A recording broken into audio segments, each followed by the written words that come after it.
was terrible. I hope everybody involved that broke into the Capitol goes to jail.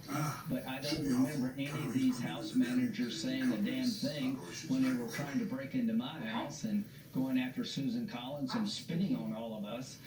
If this is a problem for a politician to give the speech that President Trump did, well, then Kamala Harris has a real problem because she actively engaged in bailing out rioters. And here's what I would suggest.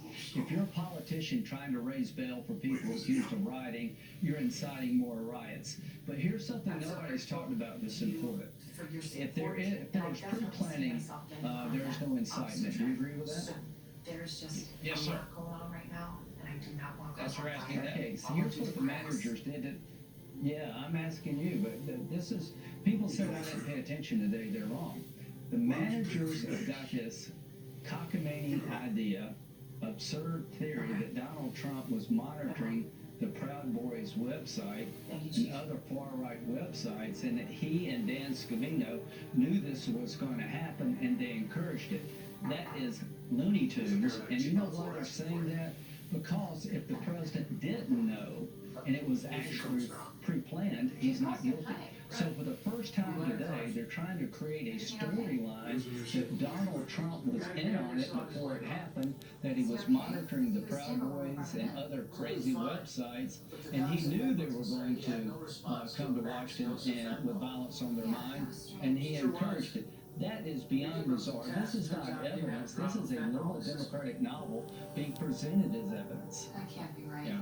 You know, and I'm watching all of this and applying the language and the standards that the Democrats are using in this case. Now they're saying that the president challenging election results. Hillary Clinton still never accepted to this day that she lost to Donald Trump. Same with Stacey Abrams down in Georgia. The reason I think, and you tell me if I'm wrong, that they have to go backwards to lay the foundation is because the exact words of the president did not incite violence, nor did anybody ever know. Now that we know that people were plotting, planning, scheming, It's deeper than that. go ahead, you go. Can I say something real quick? You bet. New evidence makes you do that. The only reason they're trying to create this bizarre storyline that Trump was in on it, along with Dan Scavino, is that we now know, after impeachment, that was done without a lawyer, without a hearing, without any witnesses, that the FBI and the Capitol Hill police actually now understand this was pre-planned. They were planning bombs the night before. So the whole storyline that Donald Trump caused this by his speech has fallen apart due to good law enforcement activity. And here's what I want to know. What did Nancy Pelosi know, and when did she know it? If this was widely known by the FBI and Capitol Hill police that people were planning to come to Washington before the 6th to create violence, I want to know, did she know about that? The whole storyline originally was Trump created this from a speech. Now we know the people had this on their mind before he ever spoke, so they're playing this bizarre game of trying to get Trump in on it before January the 6th. This is why you don't want to have snap impeachments. Evidence really does matter. Well, evidence matters big time because it's now coming in. And Nancy Pelosi and the mayor in Washington, D.C. should have called the National Guardian as soon as they got the FBI reports They don't need 16 the day before. 2, 3, 4 max. Walk us through what happens. Okay, so here's what I would do. I take all your videos. I mean, literally, you have got Democratic politicians being silent or encouraging acts of violence. I mean, you've got the sitting vice president, when she was a U.S. senator, telling people they're not going to stop, they shouldn't stop, and trying to bail them out. So if I were the Trump team, I would expose the hypocrisy here, and I would go after the argument that it was pre-planned, and the idea that the president was in on it is absurd. This thing is collapsing before their eyes, and the not guilty vote is growing. So it'll be over by Sunday, I hope, for the good of the country. The constitutional argument, it was pre-planned, meaning he couldn't have incited it, and the insurrectionist language of the left. Not that complicated. Lindsey Graham, you go. All right, when we come back, he's fired up. The great one, Mark Levin, reacts to day 2 of this impeachment. Thank me. Don't go away. Explain more. I call him the great one. Host of Life, Liberty, Levin, #1 show. Sundays, 8 p.m. right here on the Fox News Channel, and nationally syndicated radio host Mark Levin. Mark, this is your wheelhouse. You've got 7.5 minutes. Well, thank you. First of all, we are watching one of the stupidest events by some of the stupidest people in American history, and history will fix this. Amen. We have a man who slept with a Chinese spy as one of the House Democrat managers. We have a man in Raskin who was one of the most loud opponents in one of the recent past elections of certifying electors. We have a political party that cheered on Antifa and Black Lives Matter and called federal law enforcement stormtroopers. And here they are, bringing this Soviet-style case against the President of the United States.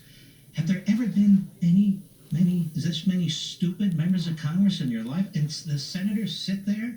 None of them walk out and say, I'm not going to participate in something so unconstitutional. Let me show you how preposterous this is. Where's the video of Donald Trump over and over and over again supporting law enforcement and law and order? Where are the videos of the police groups endorsing Donald Trump for President of the United States? They didn't show that. Then we have an insurrection. It's a very weird thing. We had Mark Meadows, the former chief of staff to the former president, on national TV on Sunday. Maria Bartiromo's program said President of the United States Trump called or made available 10,000 National Guardsmen to Washington, D.C. in early January. So let me get this straight, Raskin. So the President of the United States was leading a militia, an insurrection, against the very National Guardsmen he called up. Now, does that make sense to anybody? No, that doesn't make sense to anybody. And why would they wait until January 6th to have this insurrection? Well, they were going to count the electors. Well, if you're going to lead an insurrection, you don't care if they're counting electors or not. Why didn't you do it 5 days after the election? In fact, they hadn't even started counting the electors when this insurrection began, this attack on the Capitol building. Now, let me tell something to the American people. Every single video that was introduced by Raskin and the other stooges on the left is inadmissible in any court in America, in any advanced society. They have no reliable information, no relevant guide of any kind to anything, period. And all it is inflammatory.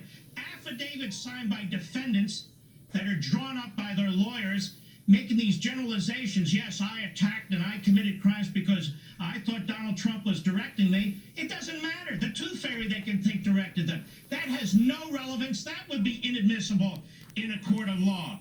Well, Donald Trump spent months raising the illegitimacy of this election. Stolen election, allegations of fraud. That has absolutely no legal relevance either. If it did, we should take some crime tape and wrap it around the whole damn Capitol building and apply it to every member of the House and Senate. But even more than that, does everybody remember the post office was underfunded? Everybody remember the disappearance of mailboxes? Everybody remember how the Democrats and the media were saying Donald Trump is going to suppress the vote in black and minority communities? LeBron James would own it up. Remember all that? Setting the stage. So if Donald Trump won re-election to claim that it was illegitimate, the Russia collusion crowd is back. The liars, the pathological liars are back. Just because they're dressed up as congressmen and senators doesn't much matter. What's lacking here? All the talk, all the video, what's lacking? Evidence. Where's the evidence that Donald Trump worked with a single one of these individuals or a single one of these groups? There is no evidence. Where's the evidence that anything he said in that speech resulted in the attack on that Capitol? Lindsey Graham has said it. It was in the New York Times of all places. This was all pre-planned. The FBI knew it might be coming. They were ticked off about it. There are many questions. What the hell did the FBI know and when did it know it? We know that the Sergeant at Arms of the House was told by the former chief of the Capitol Police, you better get some National Guardsmen here and more help. What did he do? Nothing. Did he tell Nancy Pelosi? That would be a good question. Not only that, the Sergeant at Arms of the Senate was told. Well, who does that person report to? He reported to McConnell. Well, what did McConnell know? What did they do? It seems the only person that called up the National Guard for potential use was Donald Trump and nobody else. So what else? We're to believe that Donald Trump was going to send militants up against the National Guard. We're to believe that Donald Trump was planning day after day, for months after months, according to these House managers, an insurrection right in front of our faces. We just didn't know it. Now, here's the thing. The problem is, let me read you some language. Let me read you some language and ask you. I wrote an example of language that I think that might be insightful and incendiary. Suppose Donald Trump said, I want to tell you, Pelosi, I want to tell you, Schumer, you have released the whirlwind and you will pay the price. You won't know what hit you if you go forward with these awful decisions. What if Donald Trump said that? Then they may have a point, right? But Donald Trump didn't say that.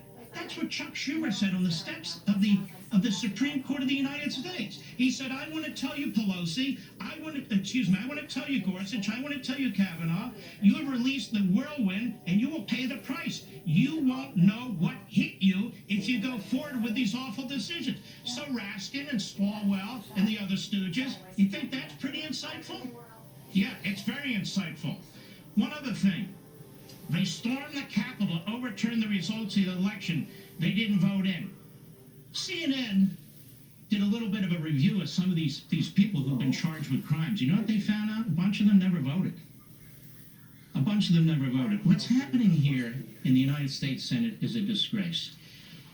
You don't have a right. I don't care what scholars say, what Fred Ted Cruz says, or anybody else. You cannot impeach a private citizen. You cannot have a trial on a private citizen. You don't have the power to prohibit a private citizen, a former public official, from running again. We have a rogue impeachment, a rogue House, a rogue Senate, a rogue trial. And we have an innocent man in Mar-a-Lago who who deserves a hell of a lot better than this. This is a disgrace. A disgrace. That's it. And I agree totally. Thank you, Mark. Sunday nights, 8 p.m., Fox News Channel. Coming up, another national anthem fiasco in professional sports. There's a surprising person at the center of it, Herschel Walker, Leo Terrell, Leo 2.0. Straight ahead.